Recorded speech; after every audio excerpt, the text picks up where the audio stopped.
Hello. Today we're listening to Vespertine by Björk.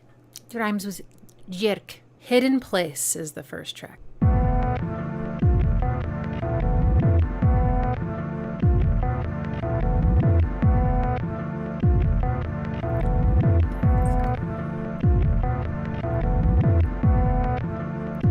Through the warmest curl of care, your love was sent to me. I'm not sure what to do with it or where to put it. I'm so close to tear and so close to simply calling you up and simply suggesting we go to that hidden place. That we go to that hidden place. We go to that hidden place. We go to a hidden place.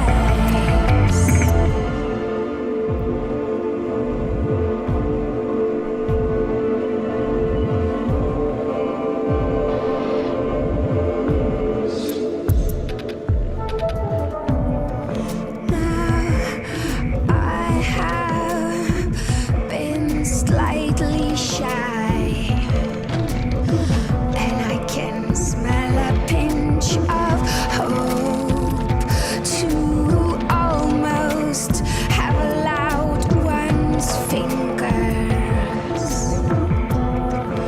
to stroke the fingers I was given to touch with. But careful, careful. There lies my passion hidden. There lies my love. I'll hide it under a blanket, lull it to sleep. I'll keep it in a hidden place. I'll keep it in a hidden place. Keep it in a hidden place. Keep it in a hidden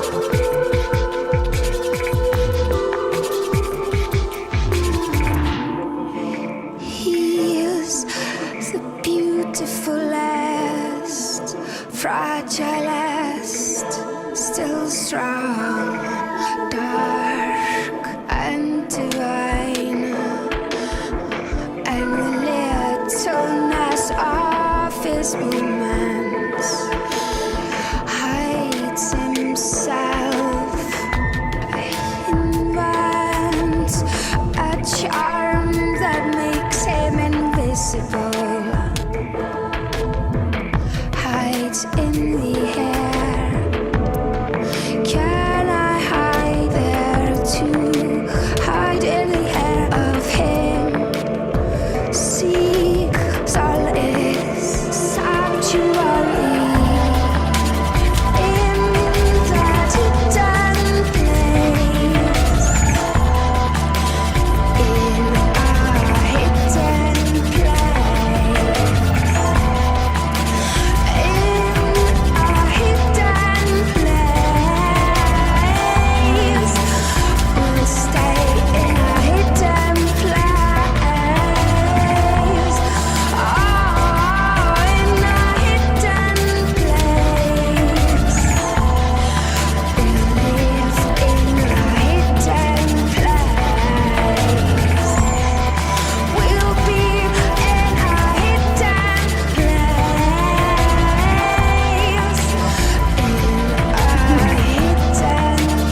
Oh, so many things I love about this one. Oh my goodness. Okay. Production, I think, is exquisite on this one. It feels so sensual. Dreamy, sensual. I can't help but be influenced by the gorgeous album cover of her lying down. And for some reason, I feel like she's lying on a beach in the bright sunlight. So I kept imagining her like writhing around on the sand or something, thinking about her lover and her hidden place. First thing I noticed is the sampling, which is what I think it's probably started with. The way she or whoever, the way they spliced up this sample. I don't see if it's like a chord progression or more like a chord, but it's okay. It's not a progression. It's sort of outlining a harmony, and then she kind of builds her melody around that. Let's pick a combination of maybe the felt piano and the harp. It's like when you have a minor chord and then there's a major sixth on it, and so you get this like the crystalline nature of minor with like this sort of opening sound from the major, and they're sort of like affecting each other. And then also I think it creates a tritone, which is that very distinctive, flavorful, sometimes sour kind of sound. So let's see if this is what I'm hearing or if it's something else. Yeah, see? Okay, so that sound.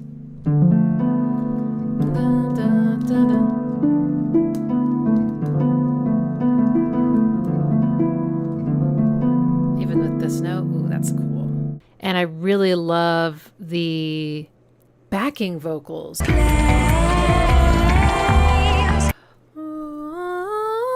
And by the way, they're an octave higher than what I'm singing, but I'm not going to attempt that. Basically, the kind of the chord that is the samples, the spliced samples are creating. So, but I love the tone because it doesn't sound like her. You know, when you sing kind of like choral, but maybe it's like the 60s and you're like, I don't know. Oh, okay, here's the image. It's synchronized swimmers.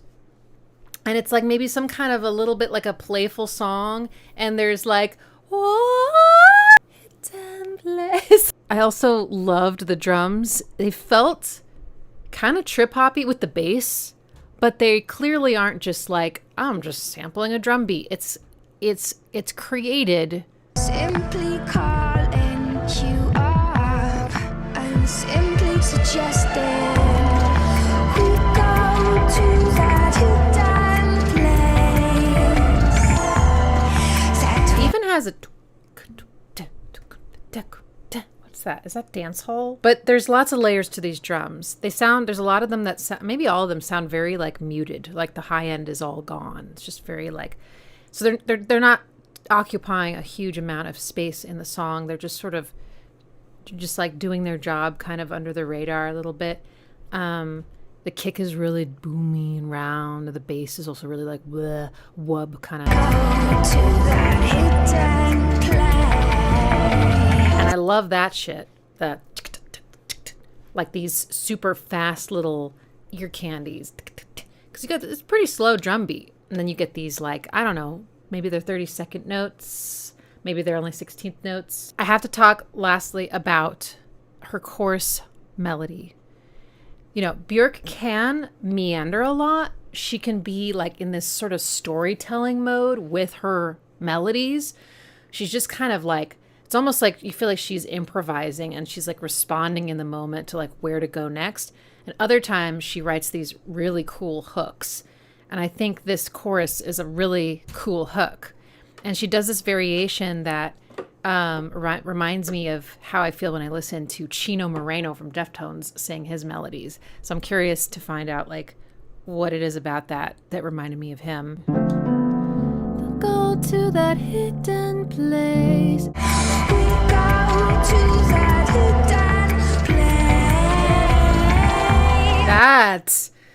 We go to that hidden place.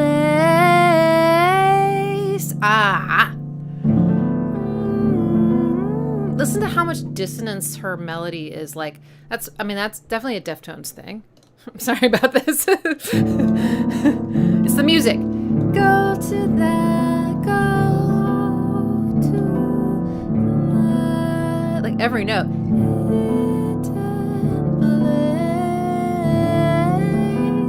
She's just leaning into these. I feel like I call them the pleasing dissonances. They're not the like, which I still think is beautiful, but I wouldn't say it's like pleasing. It's very clashy sounding. Less so on a harp, I will say. Those or like that's a little bit more like just by itself, or like or tritone. These are like clashier, and then there's the more pleasing dissonances, which are like, sorry, didn't need me to do that. The end.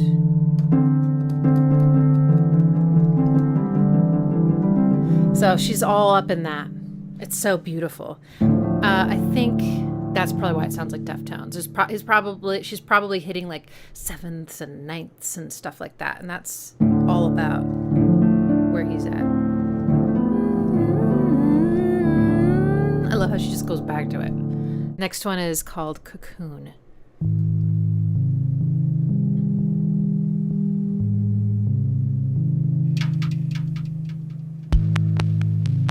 my goodness. How did I miss this album?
a boy.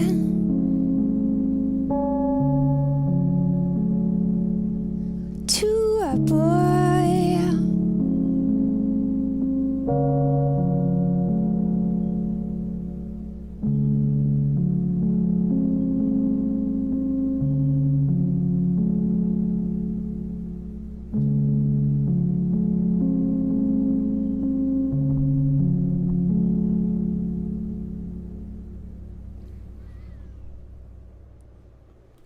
All right, Björk. I know what you're singing about. But you can hear the gentleness is in the production. The keyboard. I'm gonna play this with the harp. I think it's a little sharp. Boing. Better. And the delicacy of the drums. I mentioned this at some other point, but there's an artist, Morgan Packard. I've only heard one EP or album from him, but it's this side of electronic music.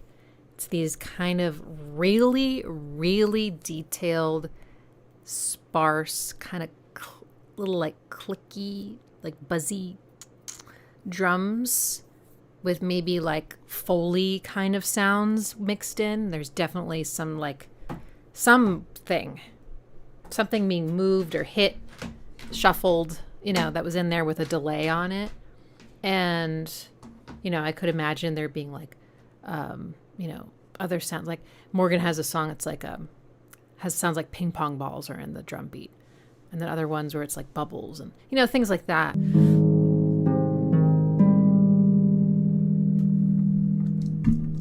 Go over here. little cocoon for my for my mic. And that chord, even out of context, just feels like, to me, has always felt like relaxation. It's like peace. So that sets the tone. There's that sound I was talking about.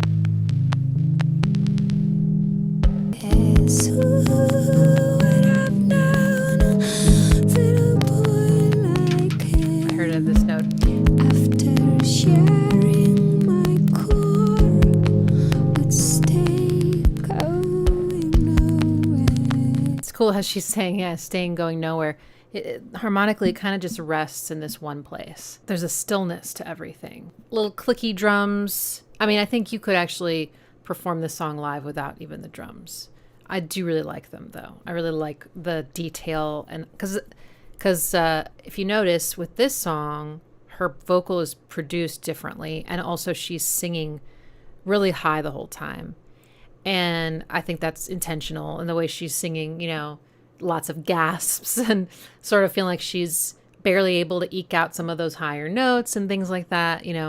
Expressing her story. It's dry. Interestingly, it's dry, and she's just sort of really, but it makes it more intimate sounding. It sounds like someone's just singing right into your ear, right? So I think that was also done very much on purpose. Whereas in Hidden Place, she did have some reverb on her voice. It wasn't like something I felt like I needed to comment on. It was like the normal amount of reverb you would hear in a song.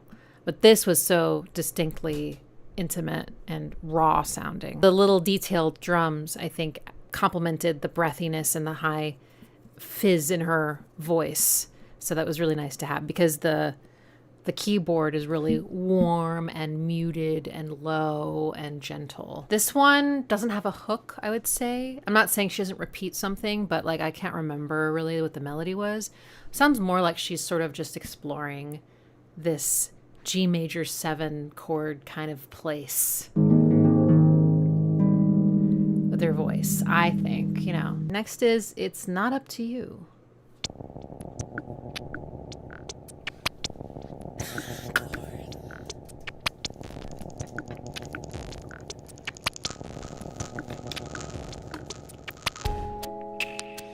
I wake up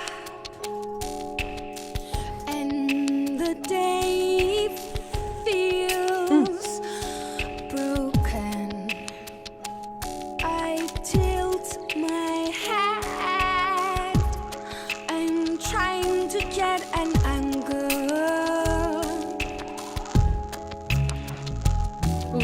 bass. 'Cause the evening I have always longed for. It could still happen.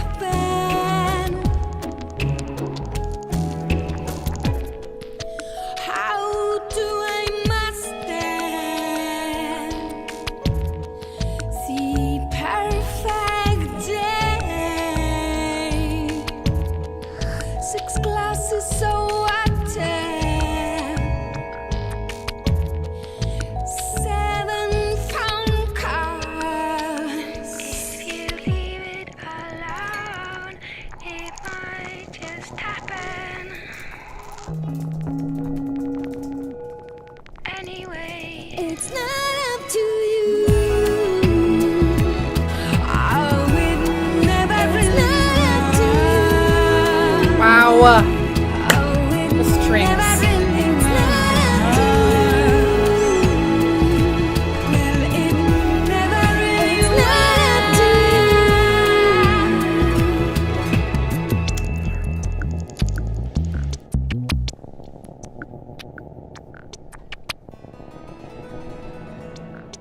Sounds like a dulcimer.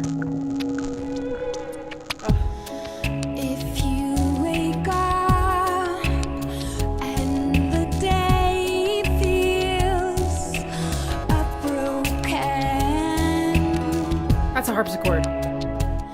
just lean into the crack and it will tremble ever so nicely.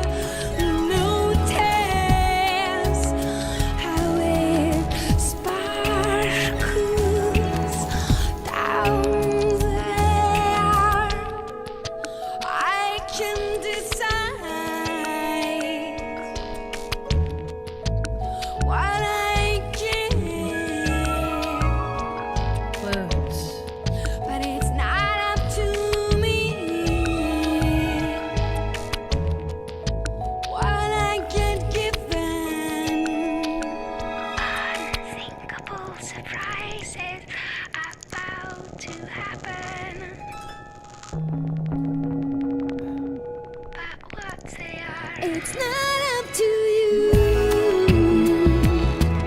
Well, it never really up to us. Oh, it never really up to you. Oh, it never really was up to you. Oh, it's not up to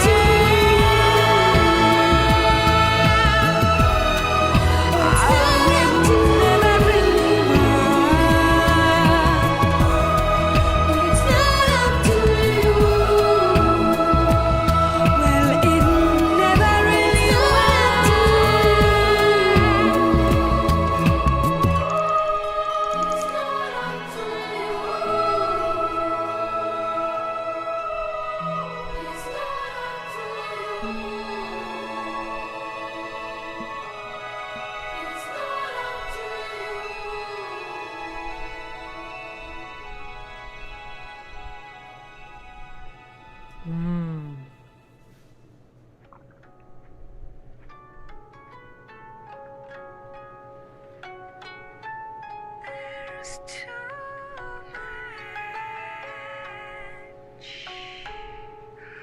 clinging to be.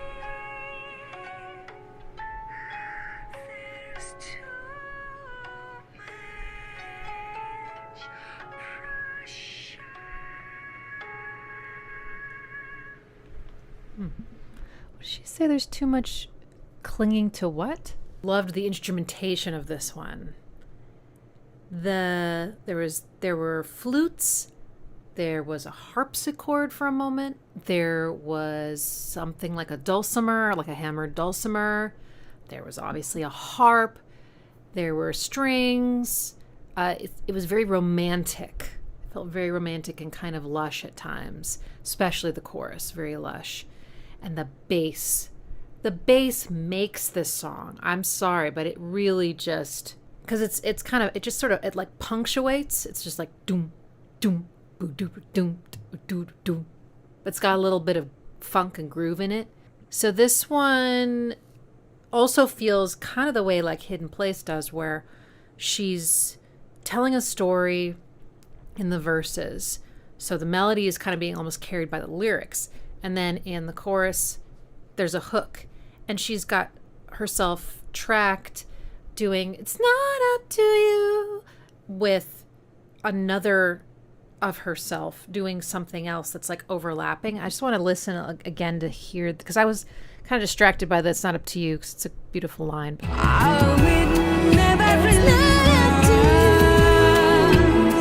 Okay, so it's not up to you is the like maybe the hook we all think of, but then there's there it never is, right?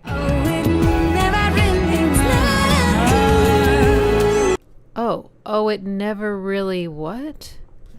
Oh, it never really was, maybe? No, it never really was. Oh yeah, this one also had backing vocals near the end that sounded like those women, maybe, or like a women's choir, or maybe even a girls' choir.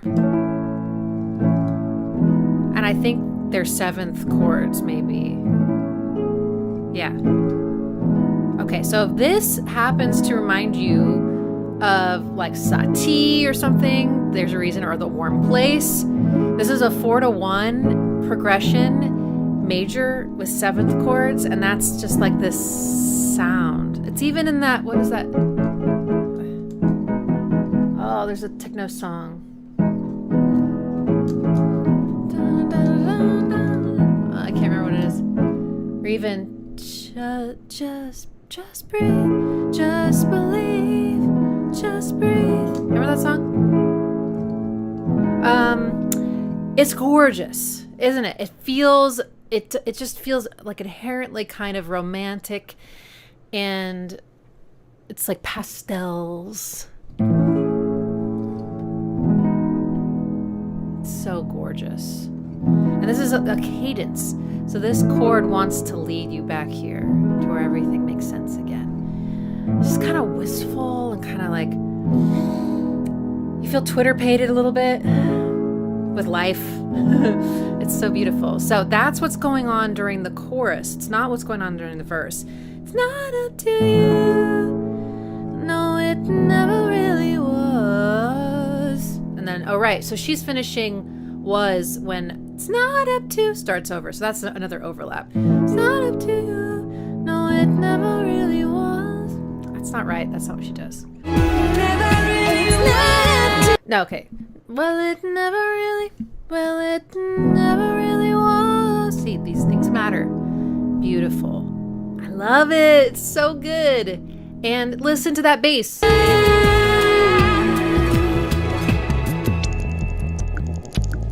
It's a cool, it's a very rubbery kind of synth bass.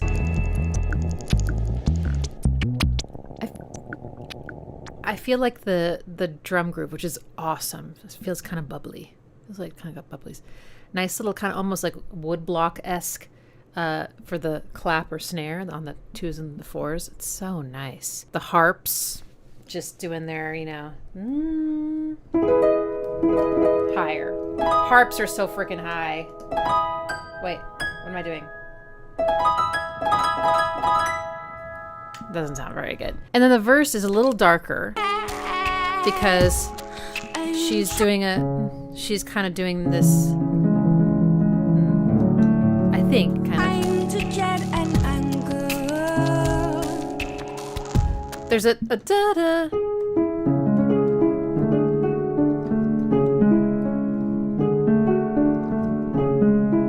So it almost has a little bit of a Phrygian feeling to it. I also love how the bass is going. There's like this cool dissonance with the bass, and I swear this note's in there. Maybe not. Something. Why do I think it's that note? Yeah, because something is happening. That note is somewhere. I swear.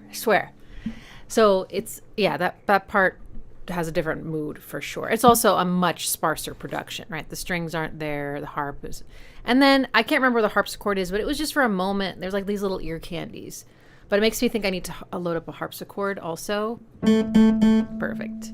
The next song is Undo.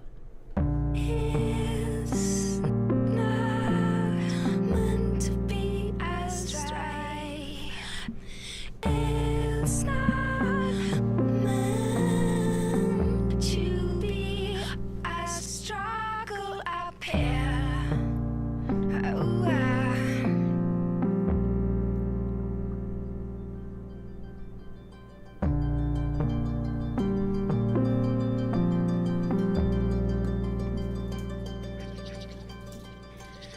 it's not meant to be astray. It's not meant to be a struggle up here. Oh, you're trying too hard. Surrender. Give yourself in.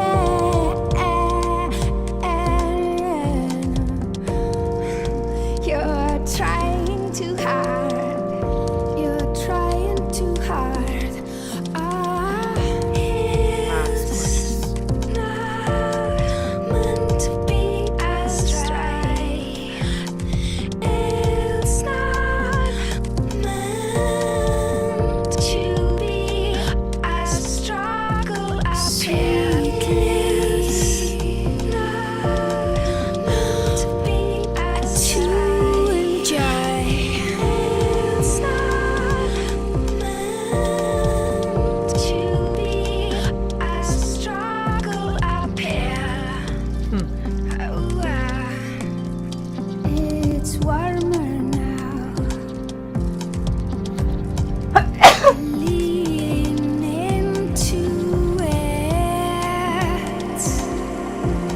On fire, a generous way. Surrender. Meant to be astray. It's not meant to be a struggle up here. It's not meant to be astray. It's not meant to be a struggle up here. I'm praying to be in a generous mode. The kindness kind. To share.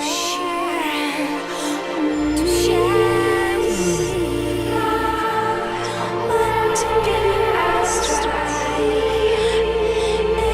It's not meant to be a struggle up here. To be astray. It's not meant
I want to make a comment about her sense of rhythm, because something that I think is pretty unusual and that I associate with the identity of her sound and performance is like her rhythmic freedom and the cadence of her singing. Sometimes she's right on the grid. A lot of the time she chooses to push and pull, and it's a much more improvisational, free kind of cadence to things. So if you look at the chorus, she's pretty on time, but she's like a little behind everything, so that, which makes it all have that, like, it's like more sensuous and molassesy when you're like kind of behind, like, you know, meant to be, you know, like she's taking more time to like massage out the words. Then the it's not meant to be a struggle, that part is so, like, it would be a nightmare to try to notate that, basically to fit it into a rhythmic construct. It's just not, you wouldn't do it. Well, God, I hope someone hasn't tried that. That sounds awful. But the cool thing is that she knows what that strange, stretched rhythm is so well that she can double track herself, and she can do it again and again and again and again. You can even hear her, I think, do it in Hyper Ballad. There's some other thing like that where she does it the same way every time. She knows what she's doing.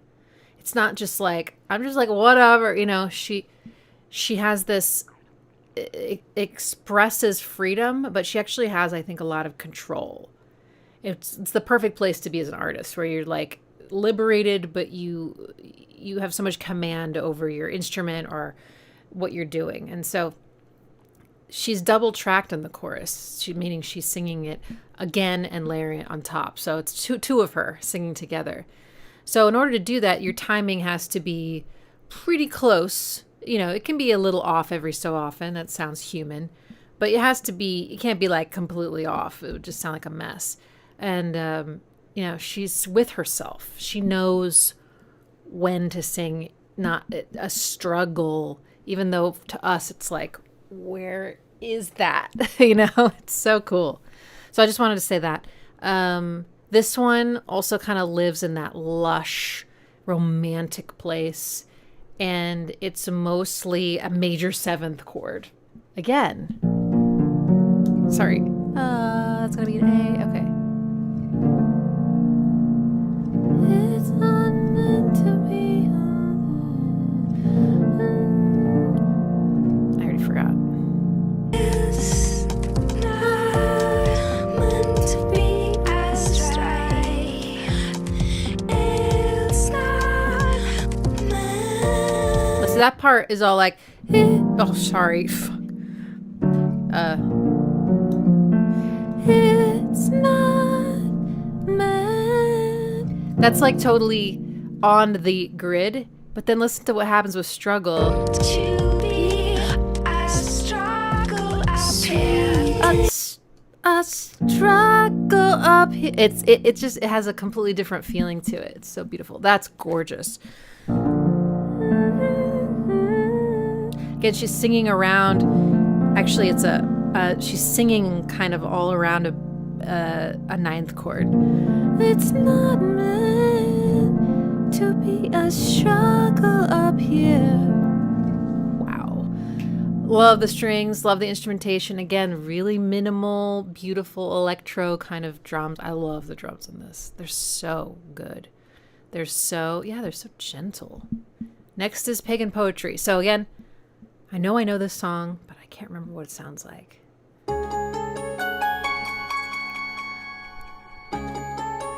Okay.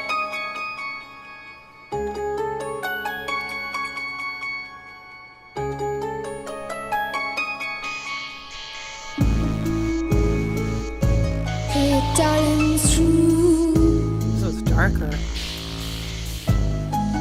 the dark currents, I find an accurate copy, a blueprint of the pleasure in me.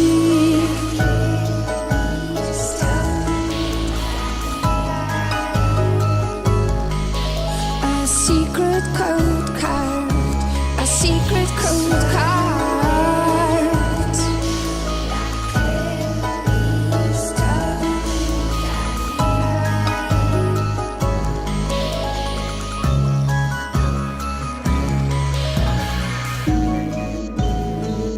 He offers a handshake, crooked 5 fingers, they form a pattern, yet to be matched on the surface simplicity by the darkest bit in me. Is pagan poetry, pagan poetry. Oh, this is a song about I love him.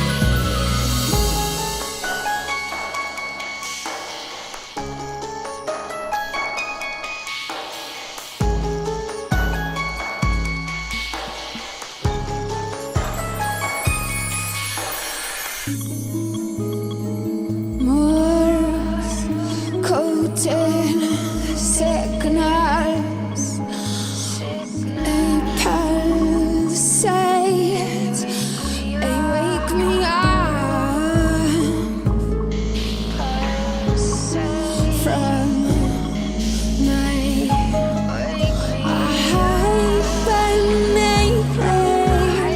on the growl. surface simplicity by the darkest pit in me. As pagan poetry, pagan poetry. I'm hanging on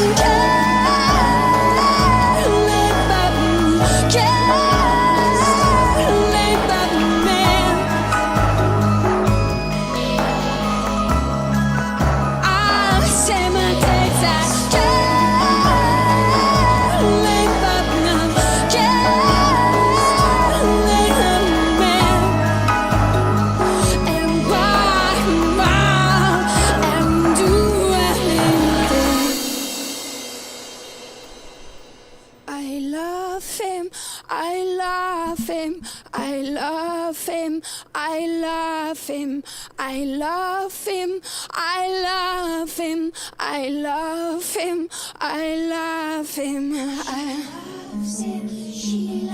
This time I'm gonna keep it to myself. This time I'm gonna keep me all to myself.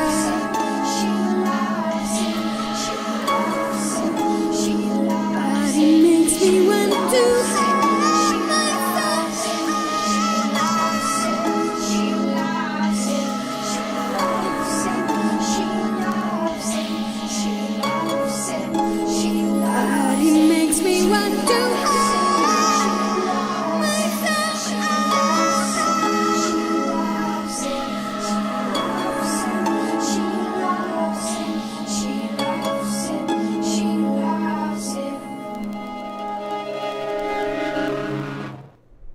bit crushed again at the end, just like the end of Undo, which I forgot to talk about. I love that ending. There's also another song, Maybe It's Not Up to You, where she sounded kind of like a jazz vocalist, and I forgot to say that too. Okay, but Pagan Poetry. Okay, I know this one less than I thought I would. I think I've just heard the name so many times people talk about it, but I think I've only listened to it like 2 other times before this. This one I think has a different feeling. This one feels darker. And then when I said darker, she sang the word dark, and I was like, that's interesting. She was saying pedaling through the dark currents. I was like, I love it when the music is painting the words, basically, you know. This is in a minor key, so no more kind of like existing in these like major 7th chords of peace and contentment and sensuality. Now it's like, you know, the inner torment, I think, side of relationships.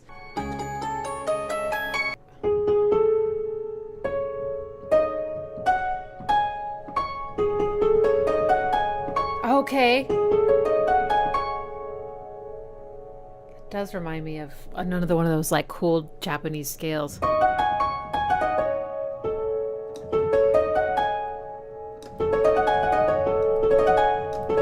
So cool. Anyway, but then the chords come in. The bass. So the bass is doing A.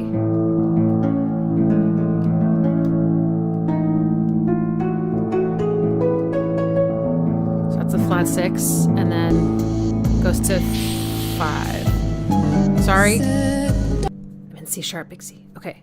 All right, so it's that one.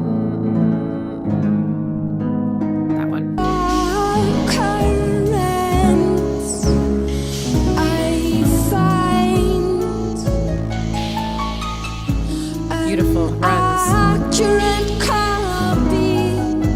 I love it. Da da da da.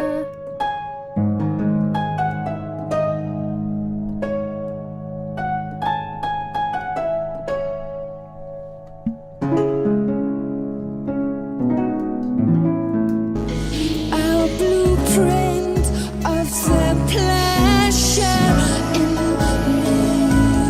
Backing vocals.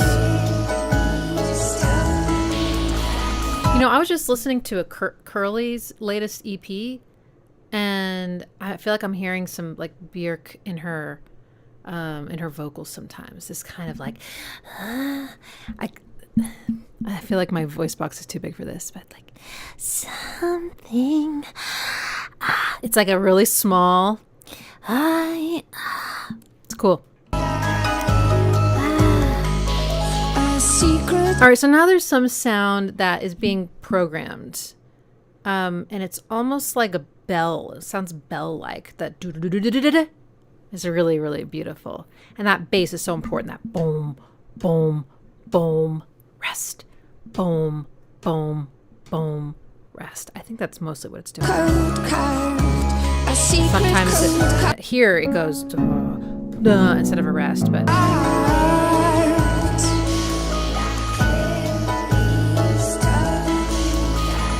So the note does sustain, but it's not being re-articulated. I like that. I feel like the instrumentation is so important for this song.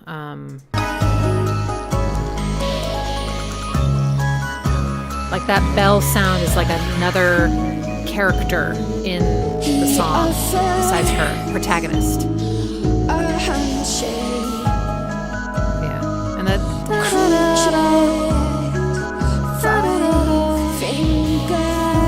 So yeah, what makes this feel dark? I think, you know, I mean, there is percussion, but the bass is more aggressive. She's obviously singing with a lot more passion in this song. You know, she opens it all the way up. She does her Björk belt, and it's incredible. This line, see if I can find it. She just growls, right? I can hear the drums. But doesn't she sound tormented? She's just pushing so hard. And then there's that line where she goes really high. I love him. So this whole section is really interesting. There's like this change of not personhood. First person, third person thing. And the third person, of course, is her double tracked, and she's singing differently. So she's I love him, and then she does that kind of she loves him. She loves him. But this part is what I I love that. Ah, so cool. Harp. Did she just say it makes me want to hurt myself? Oh no, it makes me want to hand myself over. Okay, all right. So she's going up a chord and she's ending up, I think, on a really dissonant note, which is why it feels so important and so incredible. Also, I love how they produced it where the higher she goes, it sounds like she's getting further away. She might physically, she probably did move away from the mic to hit those notes because, going from this to that belt is way louder and you've got to move away in some way, back or to the side or something. So I'm sure that's part of it, but I feel like they add more reverb as well, which just makes it sound even further away. And maybe they're doing something else that makes it feel not compressing it as much so you can really hear the dynamic change. But that is so effective. It's so, it feels visceral. Like you can imagine her getting like pulled away, Love that. Makes me want to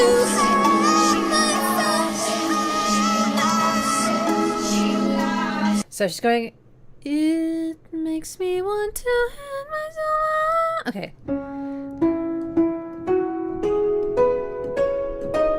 So that's the note that when she gets to this note, it's on the flat 6. Oh, tritone. There's an amazing tritone Björk belt in All Is Full of Love. So yeah, maybe it does belong on this album. It makes me want to hand myself. And then she finally releases it up to the top. So amazing. That part just gave me the chills. Not literally. I've never actually had frisson, but it felt like something happened to me. Gorgeous, gorgeous, gorgeous. Oh, she said gorgeous in one of these songs, and I thought, I love the way she says things. Gorgeous. Okay, next is Frosti, which I have heard. I remember that title. I'm sure I'll remember the song once we hit play.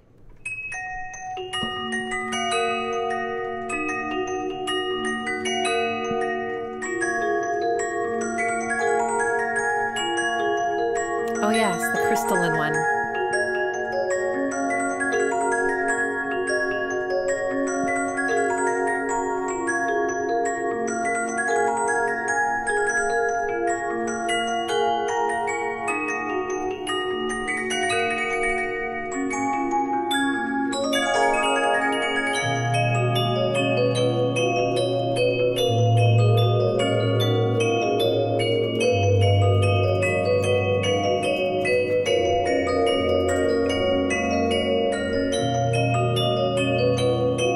Instrumental, right?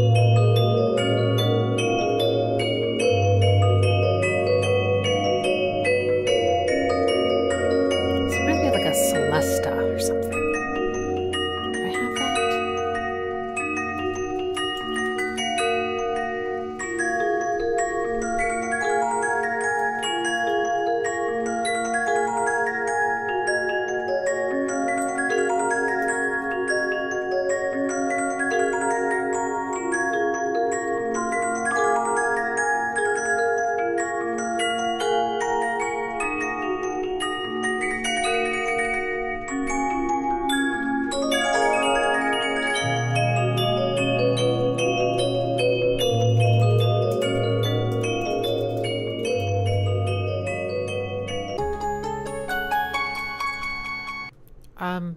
I don't know what just happened.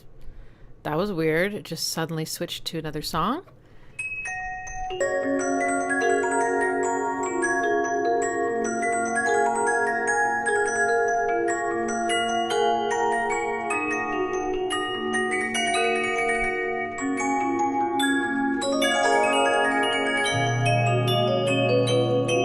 Oh, it's a music box, right.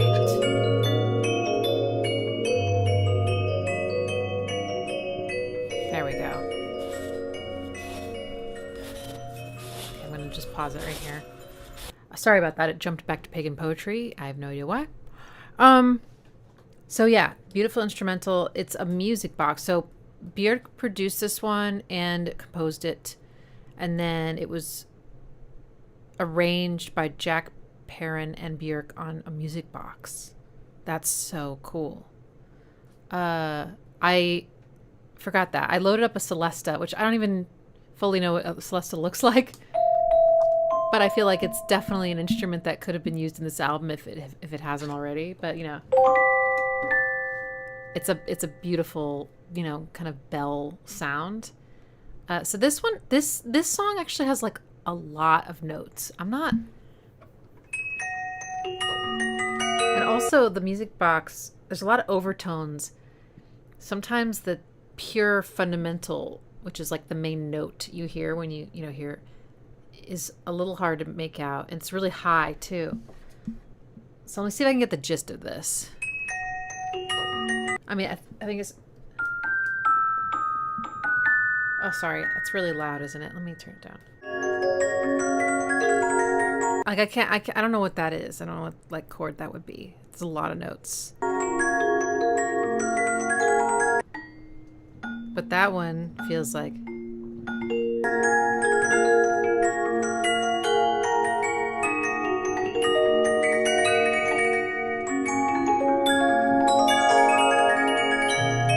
Oh, now it's revealed. It's a flat 6. Haha.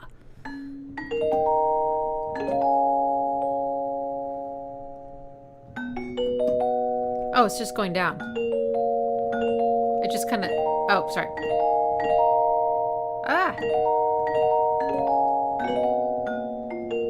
Now, I'm just playing like pure major and minor chords. That's not what's happening here, but that's kind of like how you would sort of boil it down to its essence.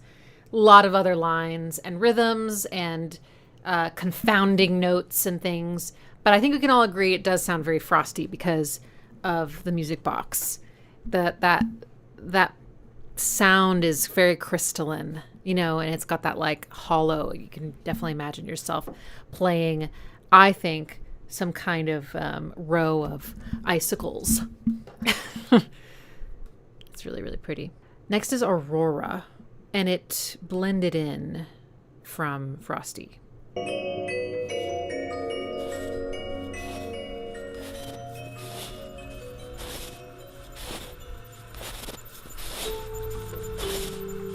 Trapped in the glacier head, looking hard for moments of shine from twilight to twilight.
That one's maybe the one that like didn't pull my heart out.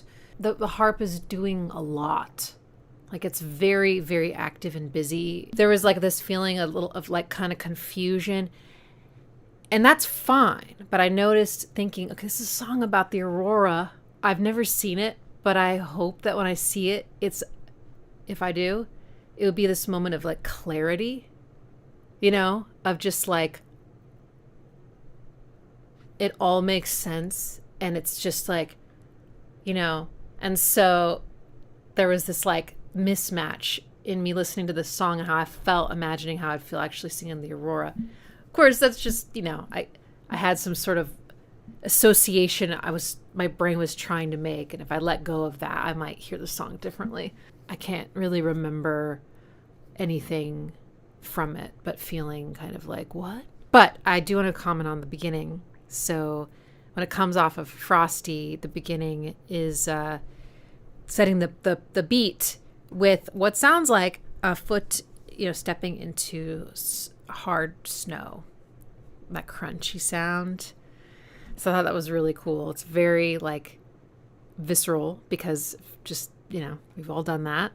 You can immediately imagine being somewhere crunching in the snow. And then I think maybe, so this is a Matmos co-production, that the crunching snow was incorporated into the groove. And the groove had this cool little swing to it that I found really enjoyable.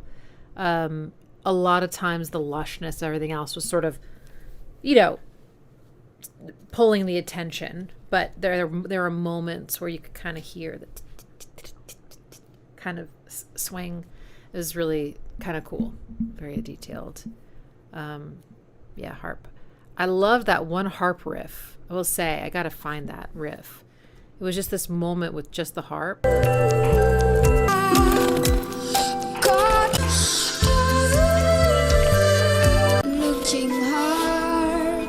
don't remember where it was, but it was like the harp did this beautiful repeating thing. Maybe that's what I'm craving, just a little bit more familiarity with some of the parts. But I also love her and respect her so much that I imagine there was a reason, you know, for the decision to kind of meander with the harp a bit more. Like it must have been trying to describe something that I just don't understand. Okay, next is an echo, a stain.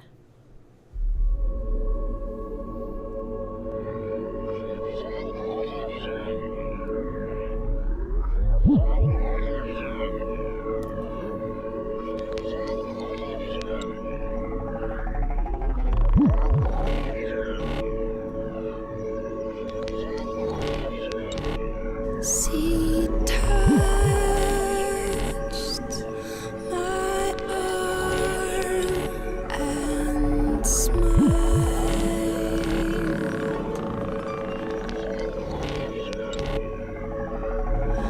One of these days, soon. Very soon,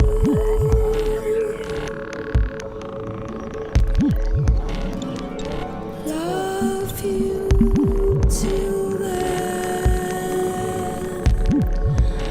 love you till then.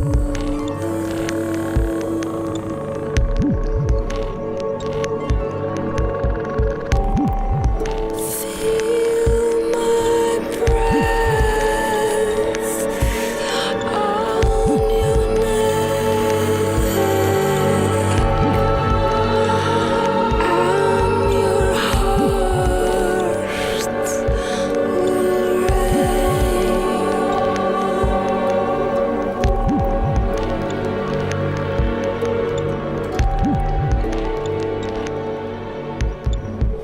Don't say no to me. You can't say no to me. I want to see you till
Wow, it's so cool.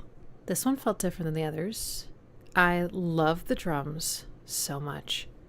And in fact, I couldn't even feel, the pulse of the song for a while. But when it happened, it was like this, like, oh, love that feeling of just like kind of swimming in, like, where you're just like drifting, and then all of a sudden you're like,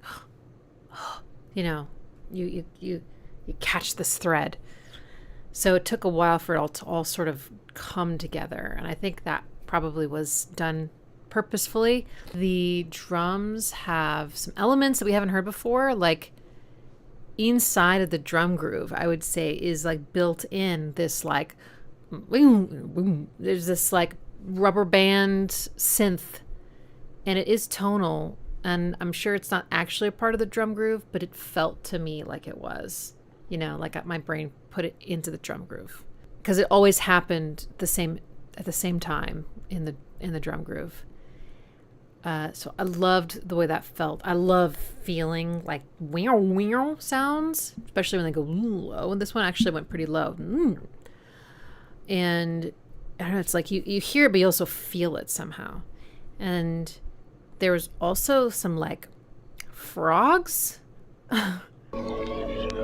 aliens, just there's lots of like creature noises, but not explicitly. I still think they're manipulated.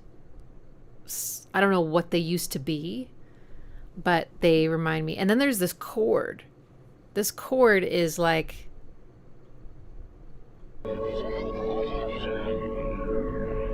something about it is kind of sinister. It sounds like a choir, doesn't it? Kind of. Yeah, I think it is, because it has a very clear like beginning and ending. I almost want to say it's augmented. Augmented chords, if it is one, it's like they're made up of chords that, how do I say this? Does that feel right?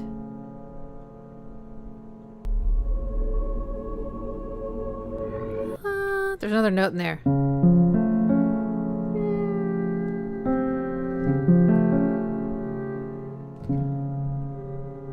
Tritone.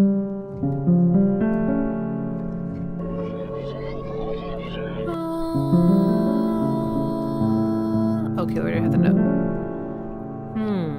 I think there's an augmented chord in there. If it's not this, but there's an uneasiness about that chord. Doesn't feel like it's stable. Feels like it's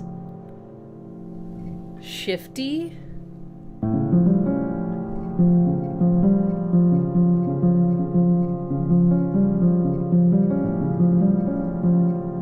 And there's definitely some dissonance for sure.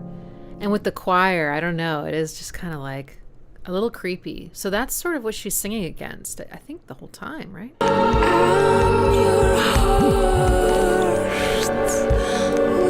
Maybe not.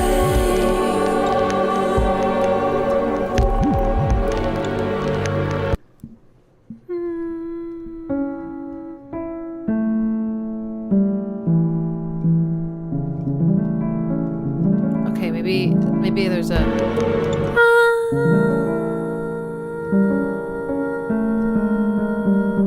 what is that? Why can't I okay.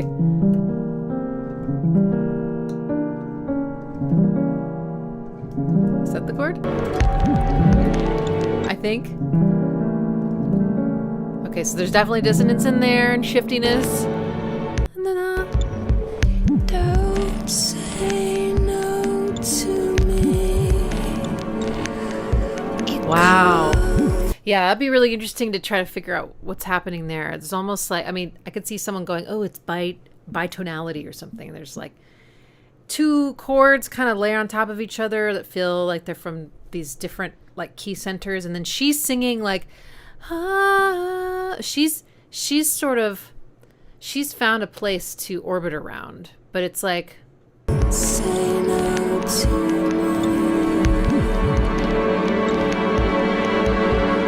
I want to see you. and these moments where it all, so there's a lot of contrast between these huge swells and then it all just kind of dies away and you're left with these super cool drums and her very intimate vocal. I love this one. This is really, really cool. There's that rubber band bass. Ooh. That's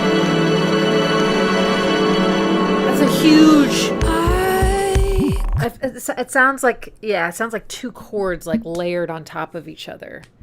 And it's so intense. Now there is tonality in this groove, which is G. So maybe that's what she's singing around. I guess I know. Which is very similar to All Is Full of Love. You have poured yours. Hear it. Wow. Oh yeah, that's just cool. God, this one just, I don't know, this one just gets into your blood vessels. It's just, it infects you. That's so cool. Okay, next is Sun in My Mouth.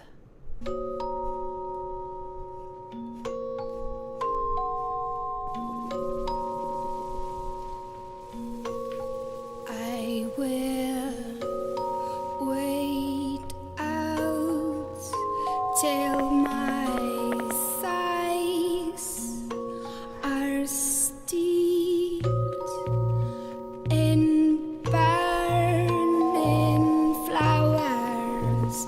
I will take the sun in my mouth and leap into the ripe air, alive with closed eyes, to dash against darkness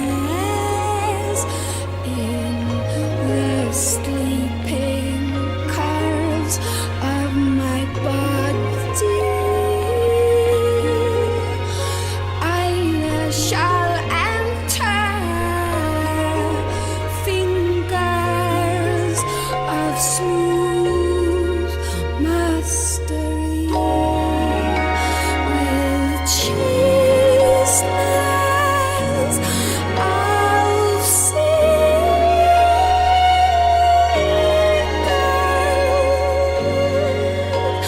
Will I complete the mystery of my flesh? Will I complete the mystery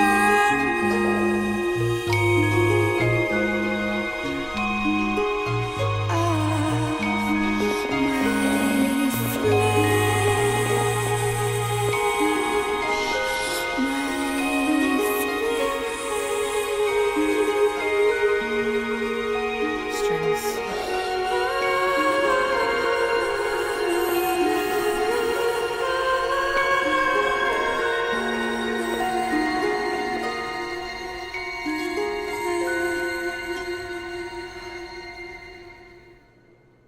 Cool. That one had an amazing swell too. So that was a poem by E. E. Cummings. Cool. Okay, nice.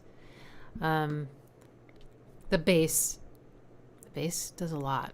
So first, I guess it's that music box again, but it still feels like Celesta like. Da da da da da. Oh, it's so loud. That's the harp too. Oof. There we go. Still really sharp. So, and I think the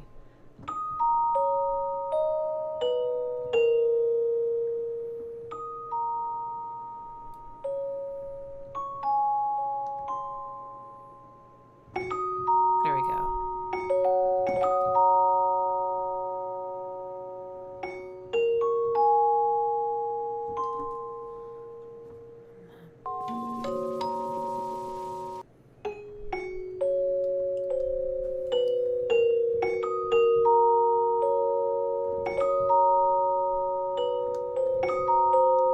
Maybe in there.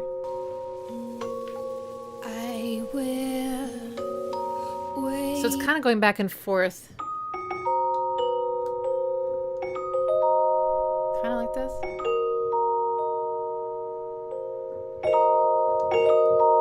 Has that same kind of sound as the first track, the Hidden Place. Might be one of these 6 chords again.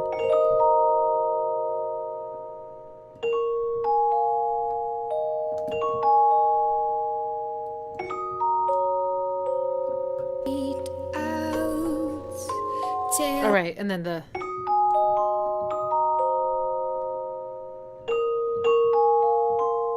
does it go down? Okay, there we go.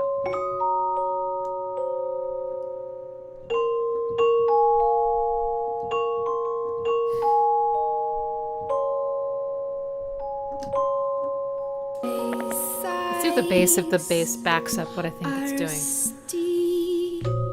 Dun, dun, dun. Okay, so, interesting. In burning flowers, I will take the side. Okay, cool. Dum, dum, dum, dum, dum, dum. That's kind of nice. In my mouth. Okay, now it went back to. Okay. Into the right bear, alive with closed eyes. And that feels very flat 60 to me. To dash against darkness in the sleeping curves of my body. The strings are so amazing.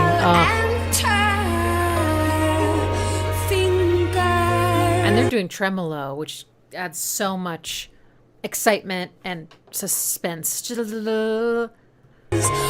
smooth mastery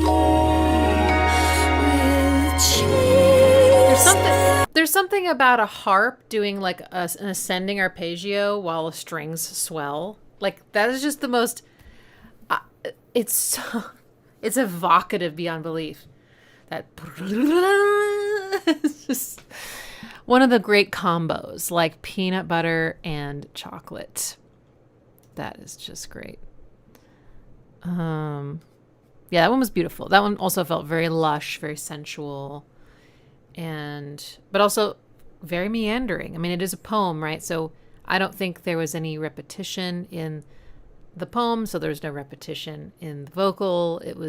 But again, I think she knows exactly what she's doing, and that even though a lot of her stuff can sound improvisational, maybe it came from that. I think she learns her stories and she can replicate. And that's the difference, right? Trying to replicate something that's improvised is really hard. It is really hard. You can do it, but it's like it comes from a completely different place. And because it's not written the way you would write something that you mean to do again, it doesn't have the same structure. So I think it's amazing that she learns her wandering.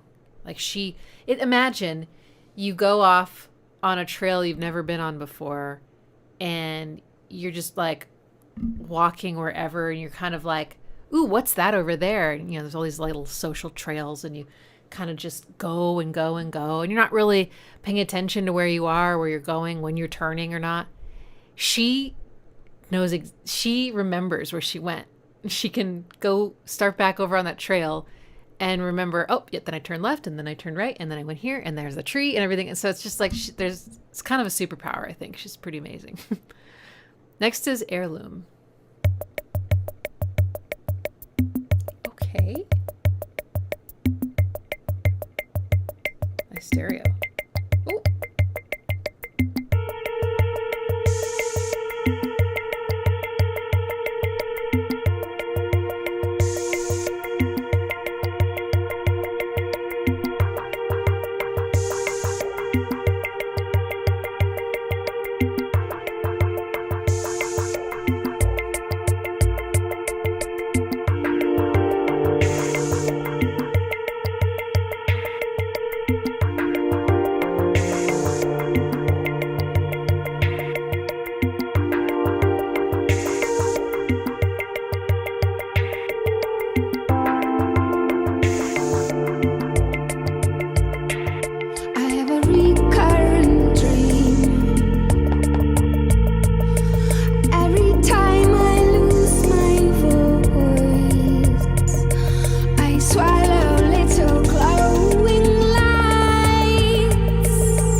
I can't. I have to say it. This reminds me of Tom York. Even before the like backwards drums came in there, which reminds me of so much just like spinning plates. But there's just some things about this, which I love him. I love him so much. So it was just like fun. And you know, she's saying something my mother and son baked for me. Oh, we dream we swallow little lights our mother and sons bake for us. Wow. While we're asleep, my mother and son pour into us. Now I kept hearing mother and son. Oh yeah, there it is. I swallow little glowing lights my mother and son baked for me. Yeah, so mother and son. And so then I was like, okay, I know Björk has children because I found a song by her son, and then looked him up, and there's this picture of him sitting down, I think with his guitar, and there's grass behind him, and he just looks so much like her. It's just incredible. So then I got curious. I was like, does she have more children? I think she has more children. Anyway, she had her first child when she was 20. I had no idea.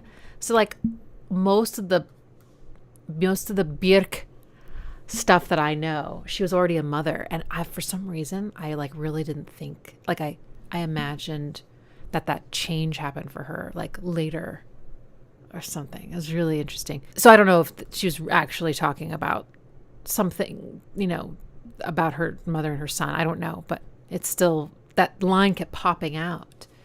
It felt so grounded. A lot of her other lyrics are so, you know, they're like dreams. Well, I have a recurring dream, starts the song. Every time I lose my voice, I swallow little glowing lights my mother and son baked for me. So it's still all metaphor, but anyway, this one, okay, so this beat has like Latin.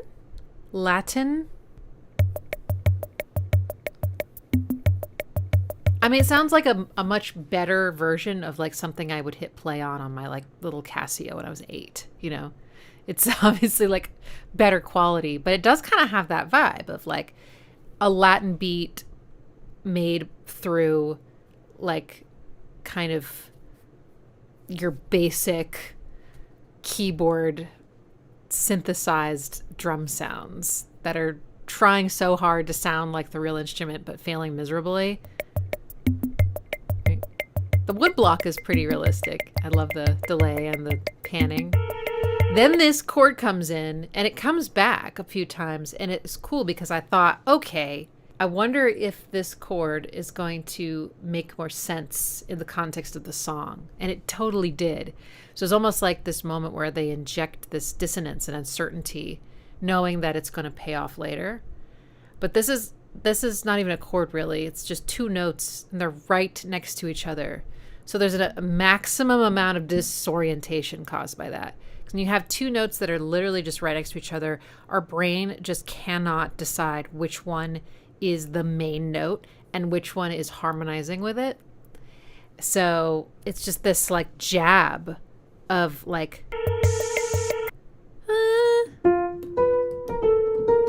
these two notes here. Let's call this, I don't know, let's give it to A.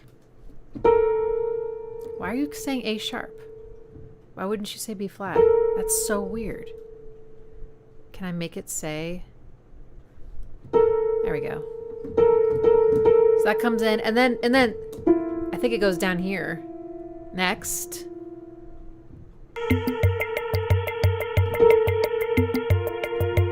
Okay. Later on it did it, but maybe not here. Okay. Later on in the song, I think it went down here. But yeah, they're like parts of chords. Chords have these dissonances in them, but when they're surrounded by their friends, it doesn't feel so confusing. Suddenly, that dissonance has a place. So I thought it was really interesting that they like pulled that out and start the song with that. That's intentional. And then the groove starts to fill out really nicely. You know, and the bass is very mouthy, I think. but very important to the song. I would say this is in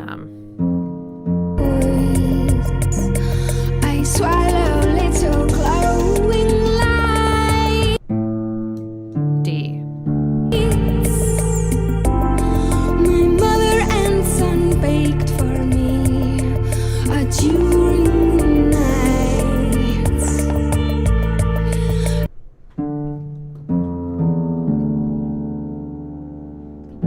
They do a trapeze work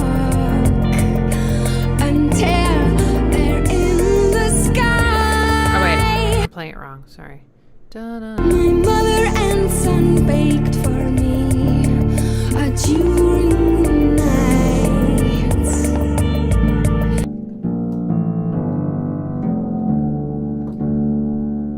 They do a trapeze work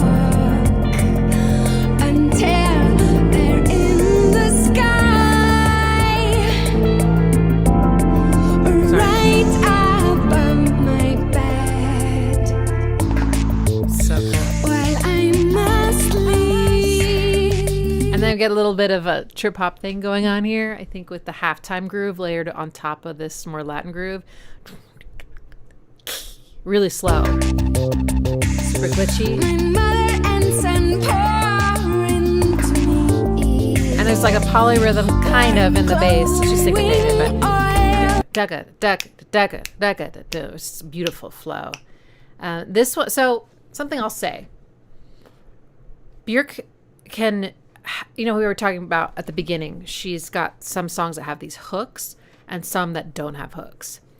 And, popular music has hooks. The hook is like the most important thing, right? When you get into this area of pop, much more experimental, hooks become less important. Having said that, I do find myself wanting to play again the Björk songs that have hooks. Eventually, if I listen to enough music that with a vocal and lyrics and things that just doesn't have that repeating thing for me to like hold on to get to know, I start to feel lost with the artist. I'm like, I don't know where, like it starts to feel not good or something. Like I just like eventually I can't, there's only so much meandering Björk that I can take in at one time before it starts to just like feel almost like I'm carrying a weight around and I'm lost and I'm weary. It's like fatiguing. And so, I think the first half of this album has more hooks. The second half has fewer. So that's an interesting thing to notice. This one kind of brings a little bit back. I think my mother and son baked for me. That is a thing that keeps happening with the same words. And it's like this thing I can look forward to. So I'm really feeling like refreshed by that. I think if this were another meandering one, I would start to feel like, okay, like I need some repetition, Björk. Like I need that, to keep my interest, basically. Doesn't matter. Eventually, even if the production is just stunning and amazing, I need something I can remember, So this is a really well-placed, song in the album, I think. We needed this. We needed Heirloom right where it was. But anyway, I'm curious if anyone else feels that way. And I think, some of her more recent explorations are very true to her, and I think she's an uncompromising artist in terms of her integrity. She obviously collaborates really well with other people, but she's like always going to be true to what is real for her. And she's not going to cater to anything but the art. And right now, I think she's in a more meandering phase of her career. So, I find myself sometimes having trouble like sinking my teeth into what she's doing now versus previous years. So I'm just curious if anybody else, can relate to that And if there are ways that you've found to sink your teeth in, because I think every kind of art has its place, and it also depends on where you're coming from. What are your expectations and, your perspective on it? Next is Harm of Will.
So I was just reading a little bit about this one. It was someone else, Harmony Korine, wrote the lyrics with Björk, and it's kind of a story.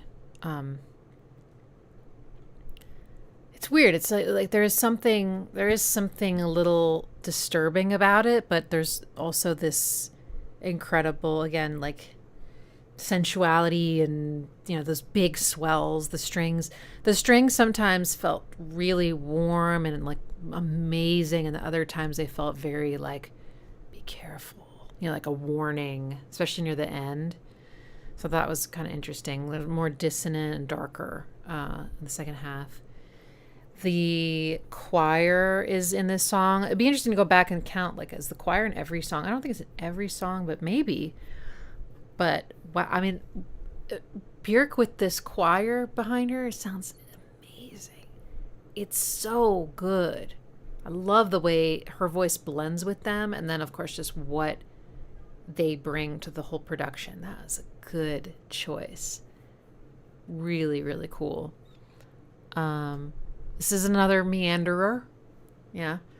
But I still really enjoyed the feelings of the swells and the drops, because it's, this, again, very sparse, delicate.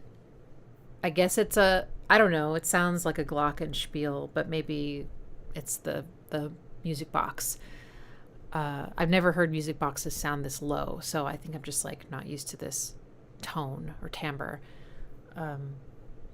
And then the strings are so, string swells like this are so romantic too, really, really passionate. They add so much. I just love them. The last track is called Unison.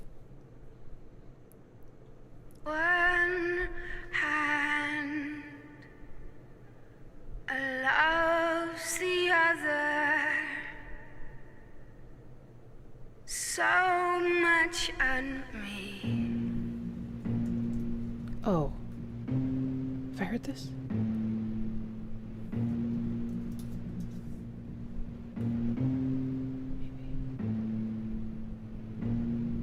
Born stubborn me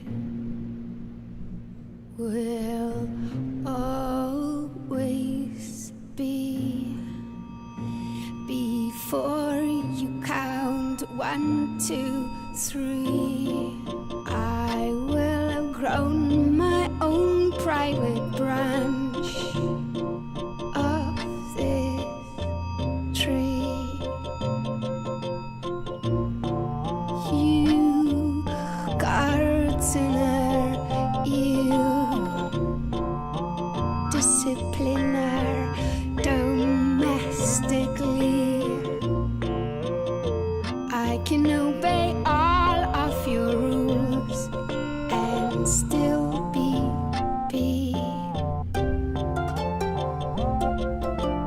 I never thought I would come from. Oh yeah, I've heard this. I never thought I would compromise. I never thought I would compromise. Let you know this one tonight. We share to fight and praise you. Time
Oh my God, that song is so gorgeous. This song has a lot of repetition.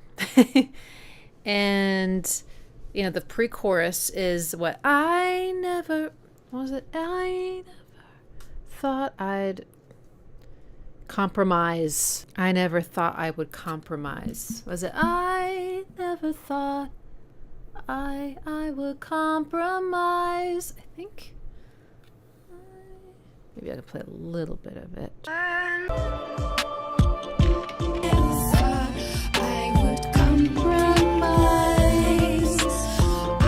Love the dry double tracking. A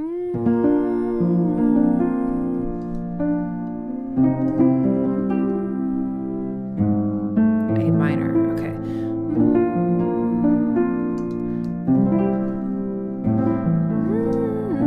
All right, so I never thought I would compromise. One more time. See, I never.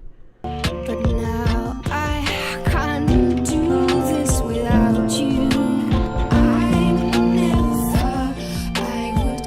I never thought I would compromise. I never thought I can't do the I.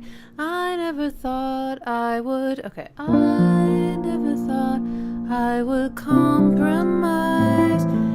That melody exactly the same 4 times in a row, right? That stands out because it's like normally you don't have the same line 4 times in a row, right? Maybe you have the same melody fragment, right? But you would say different things. So it's like really stands out. And then the chorus is incredible. This chord progression is so cool because to me, it kind of feels like there's a place called home that doesn't ever get played. It kind of feels like we're never quite getting there. There's different ways to hear it though. Someone could think of this as like maybe like a Lydian thing, perhaps a Lydian song, but to me it just kind of feels like it never resolves. So it's just kind of circling some other place.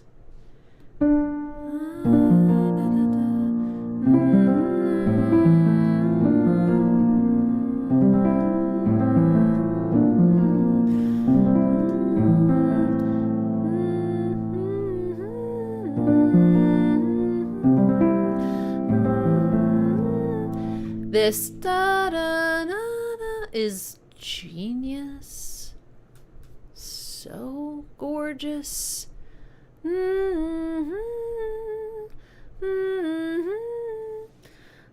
It's beautiful by itself, the way it moves. Jumping down, and then little settle down. Just that contour is so exciting. And way she sings it, but also the way it harmonizes with the chord, just minor chord. There's just some, it hurts. Sorry.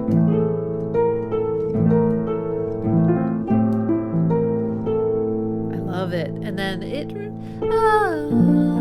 that big jump down. First feels more like falling.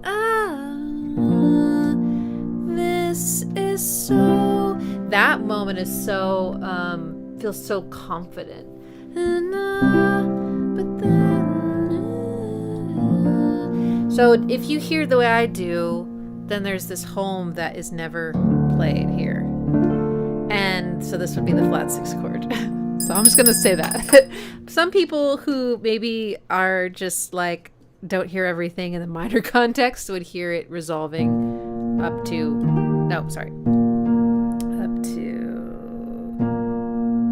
here, F. So that's another place you could feel like it's supposed to go.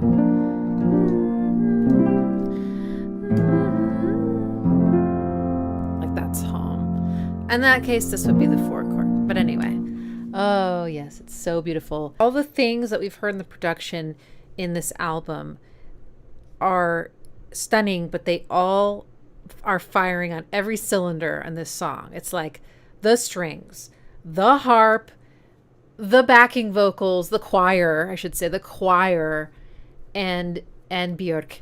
And the drums are, I mean, these are actually probably the most like hip hoppy, trip hoppy drums in the whole album. They have a way bigger presence than the rest of the album. I was listening for the bass. I know that there must be a bass, but it's not the star, I will say. But there's got to be something holding it all up.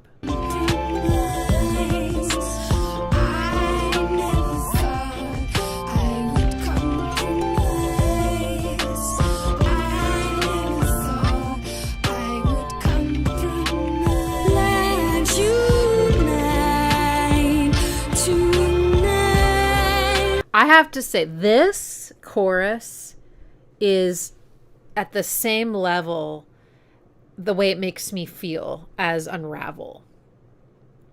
And I actually think they might be the same chords. Okay, so yeah, this is just...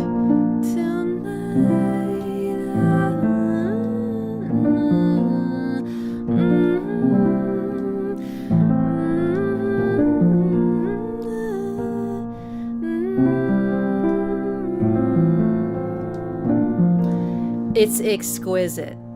It's just so emotional and gorgeous. I forgot about this song. I'm so sad for all the days I wasn't listening to it. Now I'm going to listen to it every day for the rest of my life.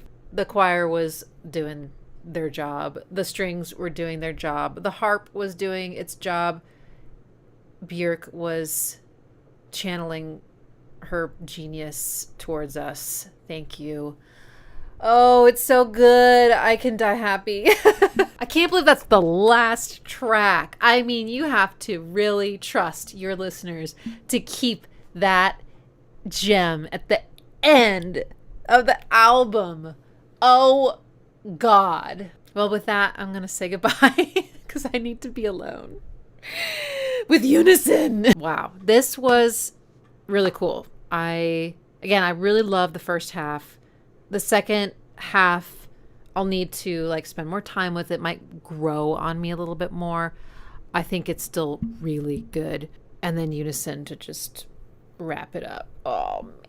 Well, I did a poll last year and asked people like, what's one artist that you really want to see me analyze? And I think I can't remember who was number one, but I think Björk was number two. Maybe she was number one. I can't remember. I hope I have delivered. I feel delivered. Let's go. Let's all say goodbye and go listen to Unison, okay? You have your assignments, and close your eyes and be lying in like a really comfortable bed or in the grass or something and wear headphones and just remember that life is fucking precious. Because we get to have music like that. I'm gonna start crying. Because we get to have music like that and we get to be alive with music like that. That's a reason enough to be alive. Okay. Thank you all for coming. Thank you for your support. If you're watching the replay, thank you for watching the replay. I'll see you in another video. Bye.